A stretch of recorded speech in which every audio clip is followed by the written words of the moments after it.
Bueno, continuando con la colección de grandes ideas de las matemáticas, estamos con el libro de La matemática en el arte, geometría, armonía y proporción en el taller del artista, de Pedro Miguel González Urbaneja.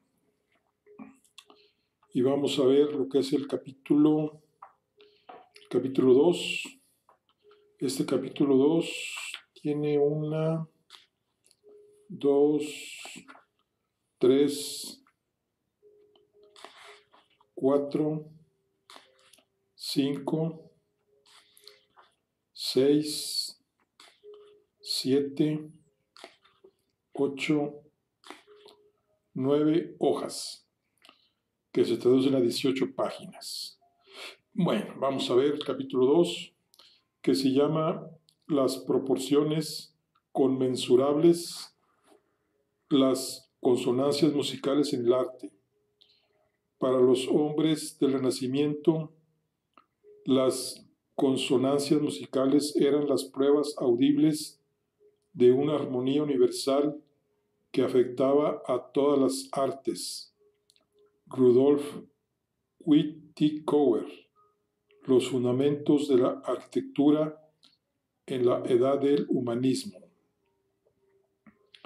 En este capítulo veremos cómo las relaciones proporcionales armónicas de la escala musical pitagórica influyeron e incluso dieron forma a muchas de las proporciones utilizadas en el arte del Renacimiento, tanto desde un punto de vista teórico como práctico.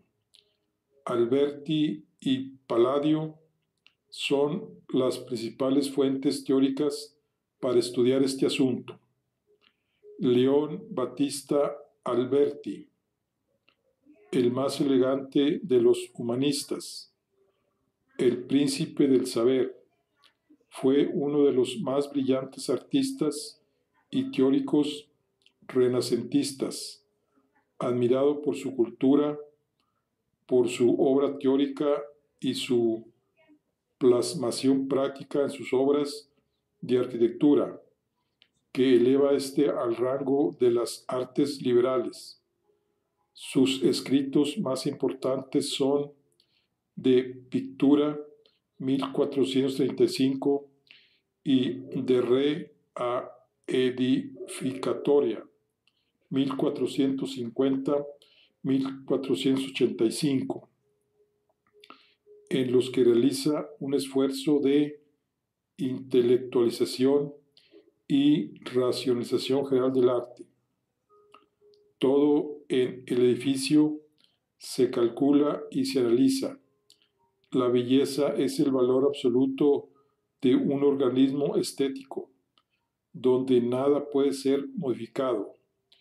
Esta belleza irradia en el alma humana una alegría interior que suscita un acuerdo irreemplazable entre el hombre y el universo mediante el cálculo matemático, el juego de las proporciones, o en términos tomados del Timeo de Platón, de las medidas pitagóricas.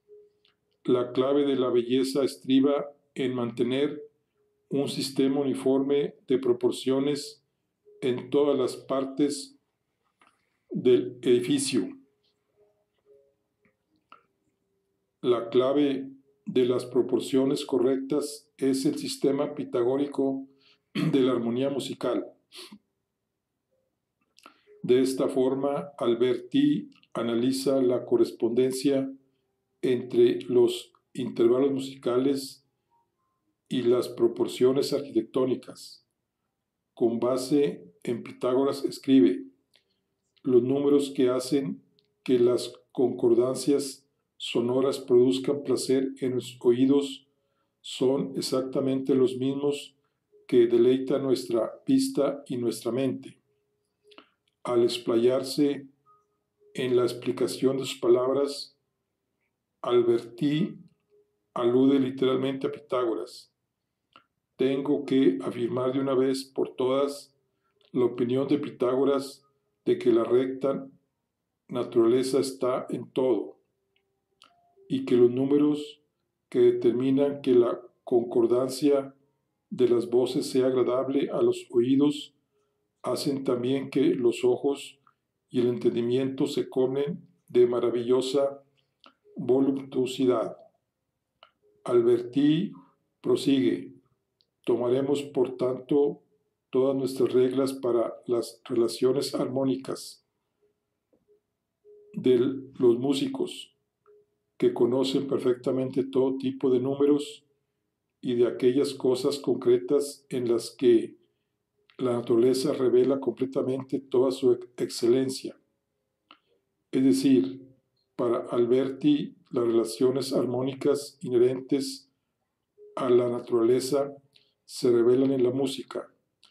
Al enfatizar el pensamiento pitagórico, si las razones musicales revelan el orden matemático cósmico, se debe establecer como postulado en todo el sistema de proporciones la correspondencia entre las consonancias musicales y las proporciones de la arquitectura, a fin de incardinar esta en el ámbito cósmico de la armonía universal.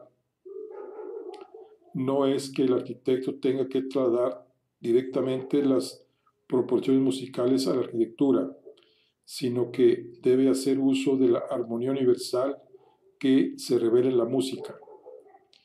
De lo que se ha dicho, se desprende que la analogía renacentista entre las proporciones audibles y las visuales no era una mera especulación teórica, sino el alegato de una solemne creencia en la estructura matemática y armónica de toda la creación.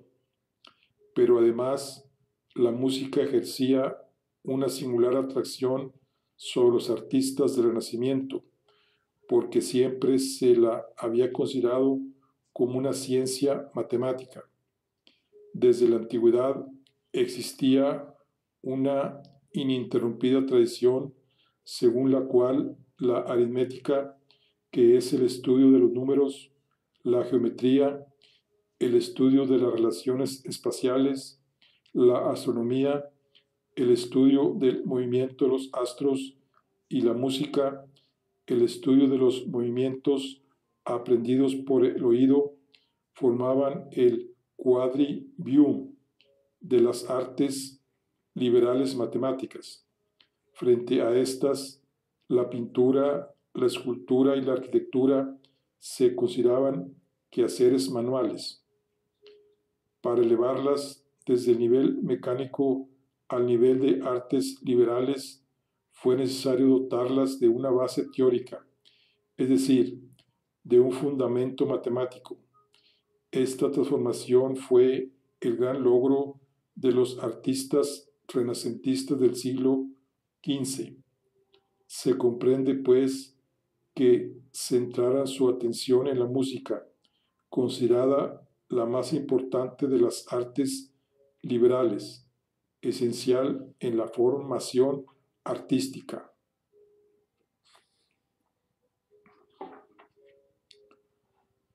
Quizá fue Leonardo da Vinci uno de los artistas que con mayor convicción expresó la eficacia de las proporciones musicales que subyacen en todos los fenómenos visuales.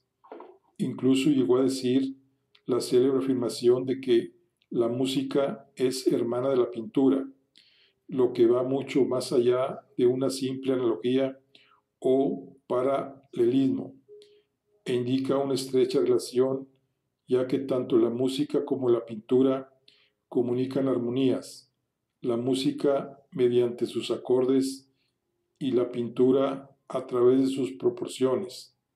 La perspectiva lineal y los intervalos musicales se fundan en las mismas relaciones numéricas, ya que los entes de igual tamaño, dispuestos como si se alejaran a intervalos regulares, disminuyen en progresión armónica. También Francino Jafurio, 1451-1522, famoso teórico renacentista de la música, nos deja su impronta al pontificar sobre su creencia en la unidad fundamental de la geometría y la música, al exclamar a propósito de la exactísima armonía del cuerpo humano: qué geómetra, qué músico debió de ser aquel que dio forma al hombre.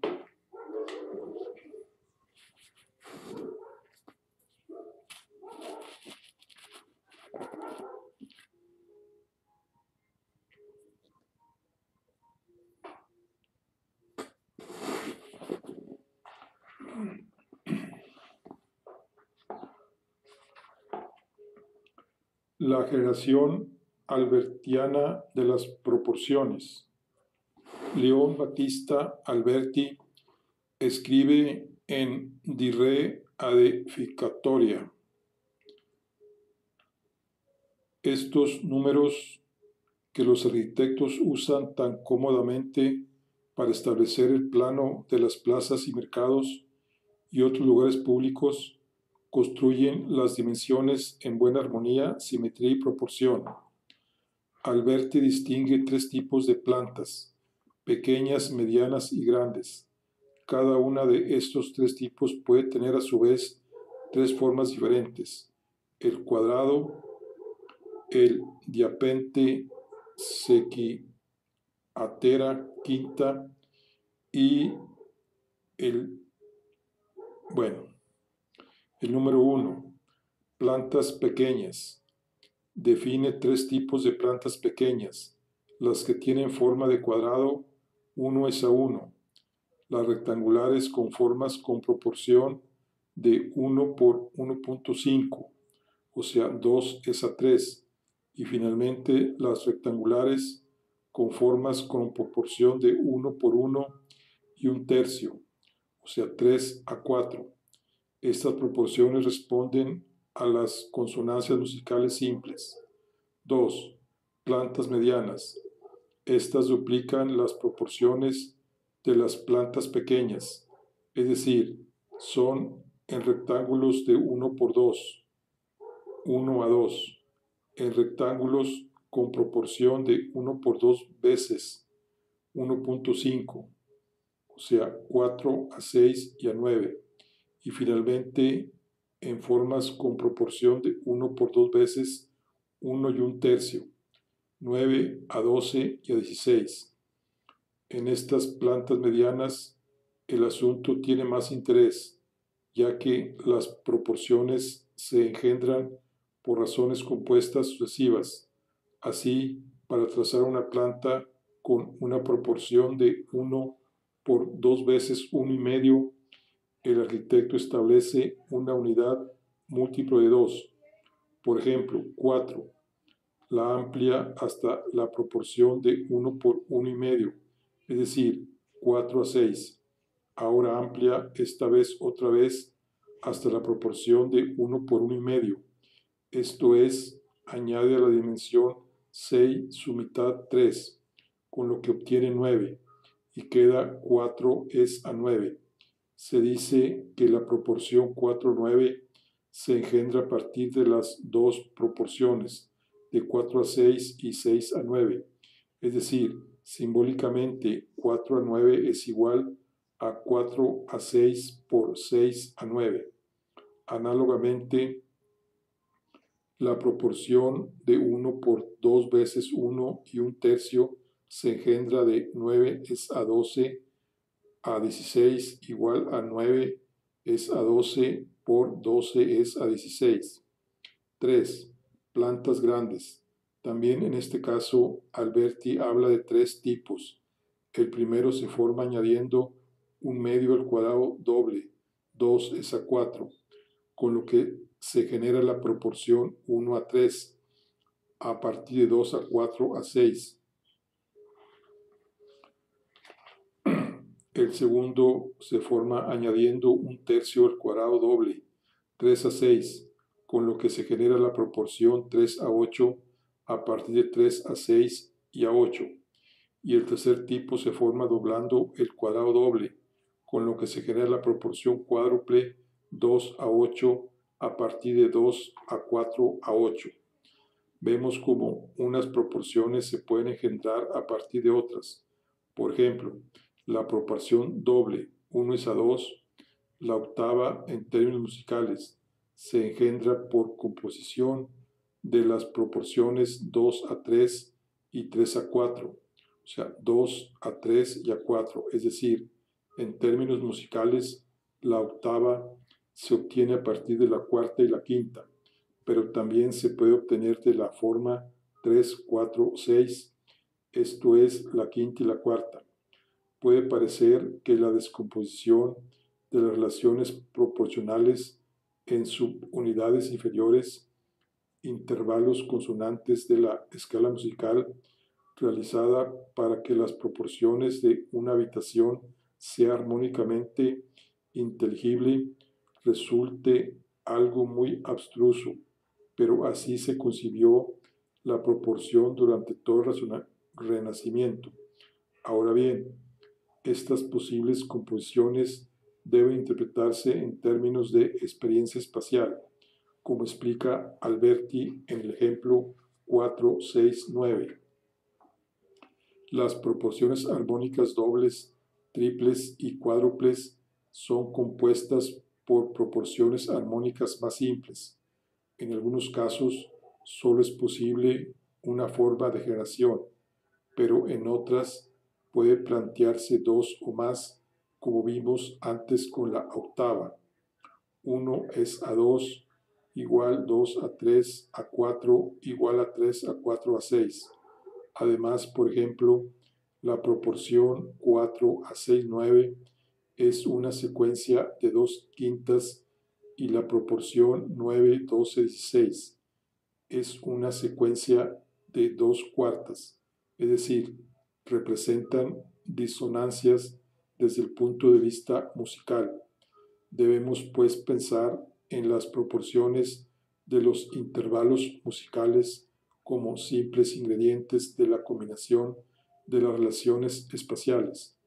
Por tanto, los artistas del Renacimiento no trataban de traducir música en arquitectura, sino que consideraban las consonancias musicales como pruebas visibles de la belleza de las proporciones entre los 4 primeros números enteros, 1, 2, 3 y 4, de la tetraquis pitagórica.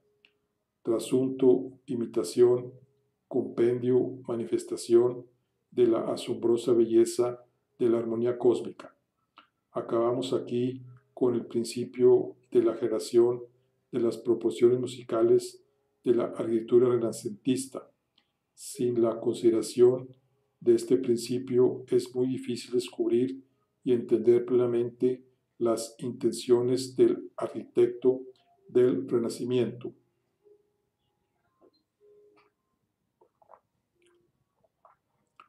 Giorgi y Palladio, San Francesco della Vigna. En la 4 libri dell'architettura, Alberto Palladio, 1508-1580, realiza unas indicaciones sobre la proporción que remiten a ciertas reglas matemáticas tácitamente aceptadas.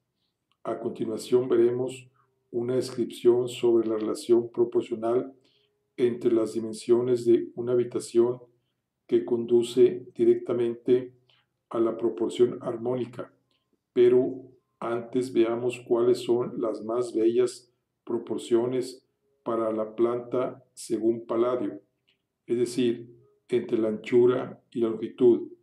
Palladio recomienda el uso de 7 formas de habitaciones en este orden. Primero, circular. 2, cuadrada. 3, con longitud igual a la diagonal del cuadrado. 3, de 1 cuadrado y 1/3, o sea, 3:4.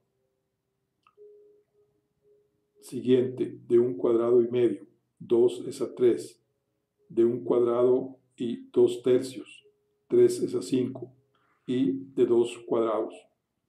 Como podemos observar, todas estas medidas son conmensurables, excepto la tercera y de gran sencillez. Pasando a 3 dimensiones, la solución teórica resulta extraordinariamente simple. Según Palladio, existen 3 conjuntos de relaciones proporcionales entre altura, anchura y longitud que respetan la armonía de las dimensiones. A partir de datos concretos de la anchura A y la longitud L, obtiene la altura H mediante medias aritméticas, geométrica y armónica, los 3 tipos de proporciones atribuidas a Pitágoras. Palladio y otros arquitectos aplicaban estrictamente estas medidas proporcionales numéricas a sus edificios. Por ejemplo, en la villa de Tiene, las habitaciones se basan en la serie armónica 12, 18, 36. 18 es igual a 2 por 12 por 36 entre 12 más 36, al representar 12 a 36. La relación 1 es a 3, 12 a 18. La relación 2 a 3 y 18 a 36. La relación 1 a 2. No es que Palladio plasmara directamente las proporciones musicales en términos visuales, sino que consideraba los intervalos consonantes de la escala musical pitagórica como pruebas perceptibles de la belleza y la perfección. El estudio de las medias pitagóricas había sido recogido por el Timeo de Platón, estudiado exhaustivamente por Boecio de Música, y analizado muy extensamente por Marsilio Ficino. De ahí su abrumadora incidencia en la estética renacentista. Había sido también tratados intensamente por Francesco Gheorghi en De Harmonia Mundi y por Bárbaro en su comentario de Vitruvio, pero parece que la fuente de Palladio había sido León Battista Alberti. De hecho, Palladio escribió algunas frases que nos recuerdan a Alberti. Las proporciones de las voces son armonías para los oídos. Las de las dimensiones son armonía para los ojos. Dichas armonías suelen complacer considerablemente sin que nadie, salvo aquellos que estudian las causas de las cosas, sepa por qué.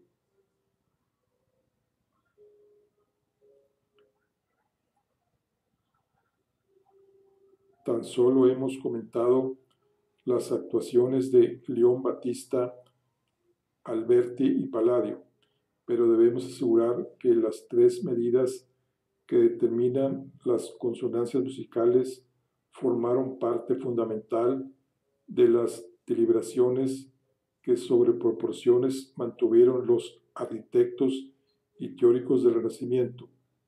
Cabe decir que estos habían asimilado los vestigios neopitagóricos, depositarios del gran secreto de los números y la armonía.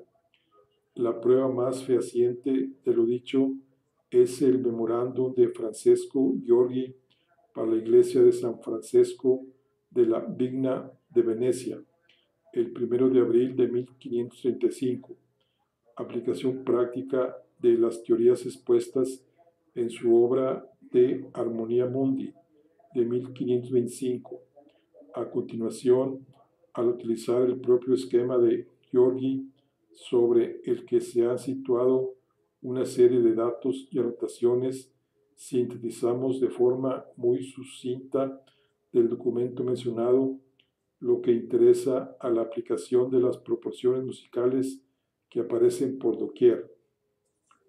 al fundamentar de forma palmaria las proporciones del edificio en la geometría pitagórica de los números armónicos, Georgi creó un auténtico precedente, sobre todo porque tres ilustres próceres del Renacimiento, Tiziano, Serlio y Spira, pintor, arquitecto y humanista, respectivamente, dieron su aprobación al memorándum como queriendo indicar que las proporciones pitagóricas de la arquitectura no eran una materia exclusiva de los arquitectos. La unidad de artes y ciencias que se proclama en el Renacimiento exhortaba a todos los hombres cultos, artistas y humanistas a pronunciarse sobre estas cuestiones. Palladio también conoció el documento de Georgi y su pronunciamiento más ostensible sobre el mismo fue su inspiración para aplicar algunos de sus aspectos al diseño de la fachada del edificio veneciano en 1562. Aquí está lo que es la media aritmética en la figura de una figura de 3 dimensiones. Primeramente tenemos L es la longitud, el A es el ancho y H es la altura. Entonces tenemos la media aritmética. La longitud es igual a 6. El ancho es igual a 12. Entonces, altura debe ser 6 más 12 entre 2 igual a 9. La media geométrica es, si longitud es igual a 4 y el ancho es igual a 9, entonces la altura es igual a raíz cuadrada de 4 por 9, que es 36 igual a 6. Y la media armónica, L igual a 6 y ancho igual a 12, es igual a H es igual a 2 por 6 por 12, entre 6 más 12 igual a 8, sería la altura. Eso es la media aritmética, media geométrica y la media armónica. Bueno, vamos a ver aquí ahora las proporciones musicales en la pintura. La teoría de la generación de las proporciones en la arquitectura de Leon Battista Alberti, música de las proporciones, tuvo también un gran eco entre los pintores. Muchos artistas siguieron al pie de la letra el texto de Alberti, incluso tomando los números que éste proponía a título de ejemplo. Las superficies medias eran las que más útiles resultaban a los pintores, sobre todo la 4 a 6 a 9 y la 9, 12, 16, como en el caso de la arquitectura. La belleza en la pintura, como la armonía intelectual en general, nace de la exacta relación entre los números. Las consonancias musicales eran las pruebas audibles de una armonía universal que afectaba a todas las artes. Esta actitud diverge de la defendida por Luca Pacioli, que glorificaba en su obra la divina proporción, la sección áurea, precisamente porque era inconmensurable. Aquí es lo contrario. La sublime belleza albertiana reside en las relaciones simples de los primeros enteros, fáciles de vislumbrar a primer golpe de vista y siempre conmensurables y latentes en la escala musical, aunque la actitud intelectual sigue impregnada de cierta metafísica. Leon Battista Alberti se apoya de forma reflexiva en un exaltado espiritualismo platónico. Quizá pocos teóricos del arte describen también esta situación como Charles Boileau en su famosa obra Tramas, la geometría secreta de los pintores. En la Edad Media, Toda investigación se hacía a punta del compás. Esto permitía el uso normal de cantidades inconmensurables y en particular de la proporción áurea, labor de geometría práctica, conforme a los métodos, a los trucos de taller que embellecía la mística, pero a fin de cuentas, labor de artesano. Por el contrario, la generación del humanismo se sumerge en los libros, estudia el Timeo en el comentario de Marsilio Ficinio, cuyas ediciones se suceden, bebe directamente en las fuentes originales de Euclides, Vitruvio, Ptolomeo y busca a lejano Pitágoras en las obras de teoría musical como las de Boecio. Como resultado tendremos en primer lugar la precisión, las ideas claras, los cálculos exactos de números, lo que relegará al compás que ya no servirá para calcular el tiempo que aumenta el interés por las relaciones simples. Whitcover puso de relieve la profunda razón de ese interés por las relaciones simples y mensurables, el deseo de acercar las artes plásticas a la música, la mayor de las artes a través de las relaciones musicales. Esta convicción no solo está profundamente arraigada en la teoría, sino que, aunque hoy la niega algunos, se traducía en la práctica. Es verdad, según apunta Rodolfo Whitcover en la obra citada por Boileau, otro clásico fundamental en la historia del arte del Renacimiento, que cuando se intenta probar la aplicación deliberada de un sistema de proporciones por un pintor, un escultor o un arquitecto, resulta fácil llegar a conclusiones erróneas y hallar de forma prejuiciosa las proporciones que uno se ha propuesto. A priori encontrar el compás no suele contradecir las pretensiones del erudito, sobre todo si éste es matemático. Si se quiere evitar caer en especulaciones absurdas, lo mejor es dejarse guiar por los propios artistas, aunque las pistas que dan estos no son muy abundantes. Hay una cantidad considerable de datos que se deben descifrar e interpretar, sobre todo de la época del Renacimiento, en la que los artistas además son teóricos, geómetras y estudiosos del arte.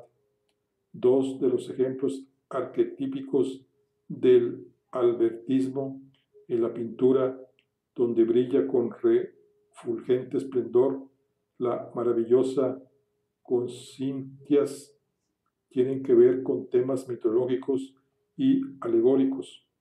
El nacimiento de Venus, 1484, y la primavera, 1478, ambas obras de Sandro Botticelli, 1445-1510.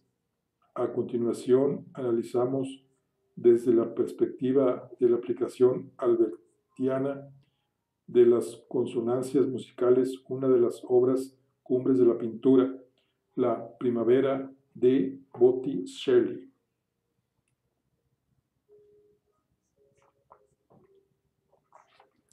Vamos a ver la primavera de Botticelli. En este jardín de espíritu se evoca una especie de paraíso platónico, donde diosas refinadas bailan al ritmo de la música de los números. Charles Beaulieu, Dramas, la geometría secreta de los pintores. La primavera de Botticelli es conocida como la flor más fresca del Renacimiento florentino y ha sido estudiada hasta la saciedad, tanto en cuanto a su simbolismo como a su composición.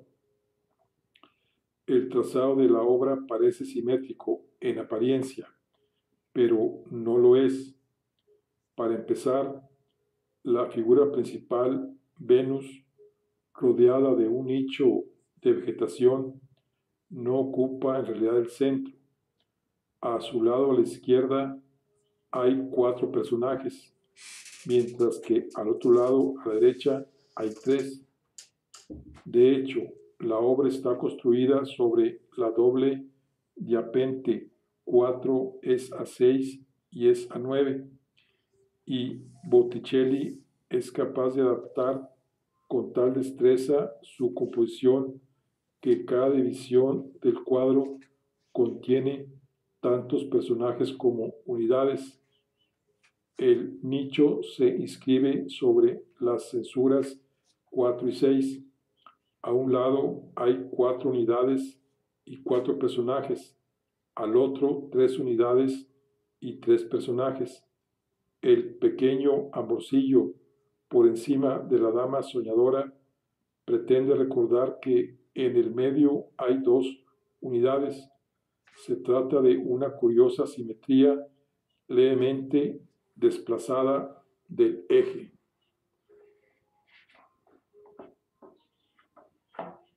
Y aquí está la primavera, el cuadro en 1478 de Sandro Botticelli.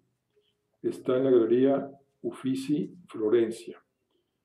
Y aquí la obra presenta una curiosa simetría levemente desplazada del eje. Y aquí está la fotografía de la primavera de Botticelli. Bueno, muy bien. Aquí concluimos la charla del día de hoy. Concluimos el capítulo 2. Nos vemos en la siguiente, que es el capítulo 3, que se llama Las proporciones inconmensurables, la divina proporción y el pentagrama pitagórico. Bueno, nos vemos en la siguiente. Hasta luego.